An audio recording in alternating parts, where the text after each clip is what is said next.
But yeah, so SCIF stands for Sensitive Compartmentalized Information Facility. And it's something the military has where there's no windows and you're doing secret. But anyway, so at the time I didn't like it.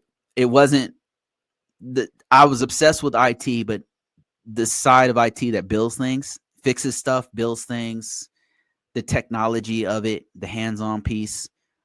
I wanted to be a software engineer, and I really liked BASIC, but then I was introduced to C+, and I was like, what the fuck is this? I was like, this is fucking math.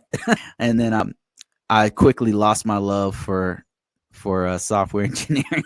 Now I understand it better, so I have a better respect for object oriented. But anyway, so networking came along, and I was like, oh man, this is really cool. So I really liked doing networking. I was a network engineer for a bit, and then that's when they promptly put me into a message technician position. And man, I did not like it. But when I look back on it, it was foundational because it taught me the why of cybersecurity, and the why was the part I was missing. It not more than that, it also taught me how everything maps to cybersecurity in some way, shape, or form. Let me explain. When I was in MP, a lot of the things I was doing, I was securing assets. When I started to have this expanded view of cybersecurity, it made me realize a lot of what I did as a police officer contributed to cybersecurity, because physical security is a really, really big, important part of cybersecurity. It's huge. And then a lot of the concepts that I learned as a cop, policies also exist in cybersecurity. Physical security, of course, chain of custody, access controls, all of those things also existed as an MP. They also exist in the logical and physical side of cybersecurity. It just kind of wove everything together, and it made everything start to make sense.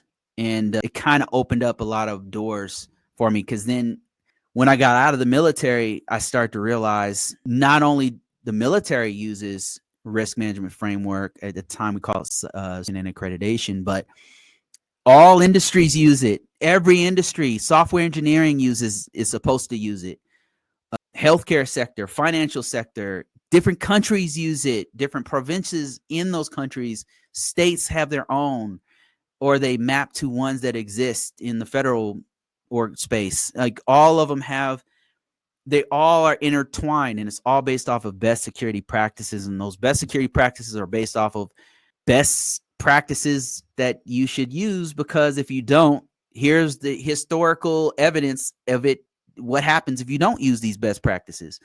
So yeah, to answer your question, you don't always get the name. The title doesn't always match the job, but once you start to learn about this, you start to realize, even as a software engineer doing this 10 years, you already know a lot that people don't know. Like, did you know there's a whole field called AppSec? You might want to type that into Google or ChatGPT. Type in AppSec. That's going to blow your fucking mind. Type in AppSec right now. Type in AppSec, and you'll be surprised how much actual experience you already have, that you could right now get a job making probably more money you make right now. I know this because a friend of mine, I tell the story all the time. Somebody used to watch me. He was an AppSec guy. And I said, you do AppSec? I was like, we need an AppSec guy here. Like, send me your resume. I sent his resume to my employer, and he got hired. That guy is still working there, making more money than I ever made there. So yeah, you probably already have experience. Look, cybersecurity is not just hacking shit.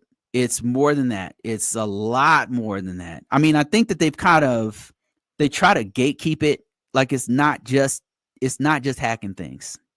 There's a whole compliance part of it that's used in protecting source code in your software libraries. It's in the documentation side of your software libraries. It's in the financial sector and IT auditing in this financial sector. It's in HIPAA in healthcare. It's in PCI DSS protecting credit card information in the retail sector. It's It's all intertwined and interconnected, and more than likely, you already have experience doing it. Hey, y'all, hit that like button. I'm about to be out of here. I've got to go get some food from Panda Express. Somebody said, last question. Do you think IT support helps doing cybersecurity? Oh my God, yes. Yes, it does. Like that, like I said, that was my first job, was help desk. It was super helpful. The only thing that might be more helpful is if you are a SOC analyst, which is even more in the weeds on cybersecurity. It's SOC analyst is everything everybody thinks cybersecurity is. But help desk has a lot of the parts and pieces you need to put it all together. That kicking that door down is one of the hardest. If you already in IT, if you're a software engineer, if you are a help desk person, hell, if you are a project manager, you have already had your hands, you are already have your elbow deep in this space. And all you need is to connect those dots together. And it starts with you learning. All it takes is one framework, and putting that shit on your resume. Putting that shit on your resume and knowing yourself how you helped to push that organization to use that framework. That's what it's all about. Okay, guys, I'm out of here. Thank you so much once again, Larry, man. Thanks for all your support over the years. I have something for you, man. I'm telling you, I know I've been saying that a while, but I'm telling you I have something. Rookie, thank you so much for that $10. It's going to go straight into the Liquid Death Fund. Everybody stay safe out there. Keep your head up, and don't get tied up into all this political stuff.